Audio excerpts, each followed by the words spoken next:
Hello everyone. अब हमारे पास एक नया टॉपिक है जो कि है रेबीज़। रेबीज़ भी इम्पॉर्टेंट है, ये शॉर्ट में आ सकता है, ठीक है। तो रेबीज़ का मीनिंग हम लोग समझते हैं क्या होता है। तो पहला है रेबीज़, एक लैटिन वर्ड है जिसका मतलब होता है रेज और मैडनेस। ये रैबिडो वायरस से आया हुआ है, मतलब ये रैबिडो वायरस से होता है रेबीज़, जो कि बुलेट शेप्ड वायरस है, ठीक है। तो आप चाहें तो गूगल से ना ये रेबीज़ वायरस का डायग्राम भी निकाल सकते हो, बुलेट शेप का होता है, बट ये इतना इम्पॉर्टेंट है नहीं क्योंकि ये शॉर्ट में ही आएगा। RABV वायरस, ठीक है, जिसको हम लोग रैबिडो वायरस भी कहते हैं।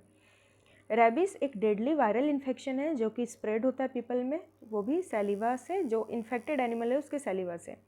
रेबीज़ यूजुअली ट्रांसमिट होता है जब जैसे कि स्ट्रे डॉग्स हो गए, कैट्स हो गए, बैट्स हो गए, ये काटते हैं तब।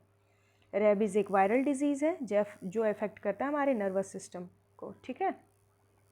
अब कॉजेज़ एंड ट्रांसमिशन क्या है। कॉजेज़ है कि रेबीज़ वायरस एक लाइसा वायरस है जो कॉज करता है इस डिज़ीज़ को।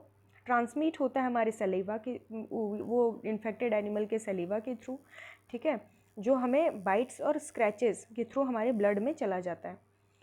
कॉमन कैरियर है डॉग्स हैं, ठीक है, बैट्स हैं, रैकॉन्स हैं, स्कंक्स हैं, फॉक्सेस हैं, ठीक है। अब ये काम कैसे करता है। Rabies virus get in your body when saliva of an infected animal gets into the open wound. मान लीजिए कहीं पे कटा हुआ है या फिर ऐसा हो गया कि वो बाइट किया, तो उसके सलीवा में पहले से प्रेजेंट था, स्पिट में, वो जैसे ही आपको काटा तो आपके बॉडी के अंदर वो वायरस एंटर कर गया। It moves very slowly along the nerves in your central nervous system, brain और स्पाइनल कॉर्ड। अब धीरे धीरे वो जैसे हमारे ब्लड में जाता है वो हमारे नर्वस सिस्टम तक जाने लगता है, सेंट्रल नर्वस सिस्टम तक जाने लगता है, ठीक है, और ब्रेन और स्पाइनल कॉर्ड के थ्रू। जब वो हमारे ब्रेन में पहुंचता है तो हमारे ब्रेन का न्यूरोलॉजिकल सिम्टम्स, जैसे कि ब्रेन को डैमेज करना शुरू कर देता है। फेटल इंसेफेलिटीज़ कहते हैं, मतलब वो एक तरह से समझिए तो स्वेलिंग भी कॉज कर देता है, बहुत ज़्यादा हार्मफुल होता है हमारे लिए। सेवरल फेजेज़ में, जैसे बहुत सारे लोग हैं इंक्यूबेशन में, प्रीडॉर्मल फेज़, एक्यूट न्यूरोलॉजिक फेज़ और कोमा फेज़ में भी चले जाते हैं। प्रीडॉर्मल सिम्टम क्या है रेबीज़ का। तो फटीग होगा, फीवर आएगा, टायर्डनेस, फटीग होगा, बाइट वाउंड बर्निंग होगा, ईचिंग होगा, कफ होगा, सोर थ्रोट होगा, मसल पेन होगा, और भी बहुत सारे प्रॉब्लम्स आने लगते हैं, ठीक है। रेबीज़ में और भी अगर हम देखें कि जब बहुत ज़्यादा बढ़ जाता है, जब ये सीरियस केस में चला जाता है तो हाइड्रोफोबिया भी होने लगता है, मतलब पानी से डर लगना। और भी इसके क्या कहते हैं वो सिम्टम्स देखें तो इनिशियल सिम्टम में आएंगे कि फ्लू लाइक फीवर, हेडेक होना, एजिटेशन होना, गुस्सा आना, एग्रेशन, पैरालिसिस हो जाना।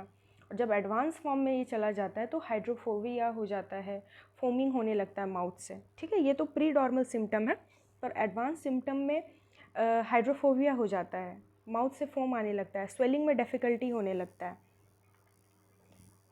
अब कॉजेज़ क्या है रेबीज़ का ह्यूमन में होने का। वायरस जो है RABV वायरस, वो ह्यूमन में और एनिमल में रेबीज़ कॉज करता है। ये हमारे बॉडी में हमारे नर्व सिस्टम के थ्रू ट्रैवल करता है और हमारे नर्वस सिस्टम को डैमेज करता है। ये हमारे इम्यून सिस्टम में जाकर हाइड कर जाता है जब तक, और वहाँ हाइड होने के बाद वो धीरे धीरे ब्रेन को डैमेज करना शुरू कर देता है और इवेंचुअली डेथ भी कॉज करता है, ठीक है। तो ये तो हम लोग देख लिए हैं कि क्या क्या सिम्टम्स होते हैं। अब इसका टेस्ट कैसे किया जाए, कैसे हम पता कर सकते कि रेबीज़ है या नहीं। तो सैलिवा टेस्ट किया जाता है। सैलिवा टेस्ट आपको ना इतना एक्सप्लेन करने का ज़रूरत नहीं है, आप सैलिवा टेस्ट लिख दें नॉर्मली। उसके बाद स्किन बायोप्सी भी किया जाता है। छोटा सा सैंपल लेगा आपके स्किन का, नेक का, और वो लैब में भेज दिया जाएगा ताकि वो देखे सिम्टम्स है या नहीं रेबीज़ का। उसके बाद cerebro spinal fluid test, lumbar puncture भी कहा जाता है, तो उसमें आपके लोअर बैक से भी लिया जाता है और वो उसको भी भेज दिया जाता है रेबीज़ के टेस्टिंग के लिए। ब्लड टेस्ट में ब्लड को टेस्ट किया जाता है ताकि वो देखा जाए कि आपको रेबीज़ है या नहीं है, ठीक है। तो ये कुछ टाइप के टेस्ट किए जाते हैं। उसके बाद प्रिवेंशन की बात करें तो प्रिवेंशन हम बता देते हैं। प्रिवेंशन में वैक्सीनेशन लेना है, ठीक है, वैक्सीन लेना है। उसके बाद होता है कि एनिमल कंट्रोल, जैसे कि पेट्स या जो स्ट्रे डॉग्स है उनको भी वैक्सीनेट करना ज़रूरी है। ट्रीटमेंट में हम लोग देखेंगे तो आप वाउंड क्लीनिंग कीजिए, ट्रीटमेंट भी मैं यहीं लिख देती हूँ।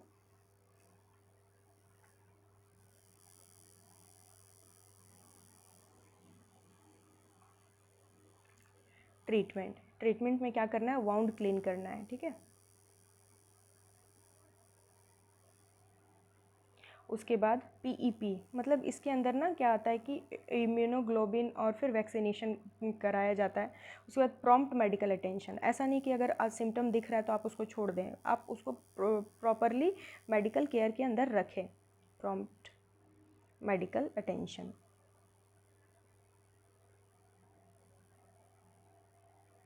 ठीक है। तो ये हो गया कुछ हमारा प्रिवेंशन और ट्रीटमेंट का टेक्निक्स। अब हम लोग समझते हैं, इसका एक डायग्राम है जो मैंने गूगल से निकाला है। अगर आपको और भी अच्छा डायग्राम मिले तो आप कर सकते हो। जैसे देखिए यहाँ पे पहले स्ट्रे डॉग ने काटा, उसके बाद वो ट्रांसमिट हुआ और वो अलग अलग फेजेज़ में चला। एंट्री हुआ नर्व में, सीएनएस के थ्रू ट्रैवल किया, आप एरो पे ध्यान दें। उसके बाद रेप्लिकेट किया, उसके बाद सिस्टमिक स्प्रेड हुआ उसका। ये ऊपर जो डायग्राम बना हुआ है डॉग्स का वो नहीं भी बनाए तो चलेगा, पर ये जो सर्कुलर फॉर्म में है उसको बना दें, ठीक है। तो ये हुआ हमारा कंप्लीट। ये जो मेन है, ये मेन डायग्राम है आपका, ये वाला पार्ट, इसको आप बना दें। Thank you so much.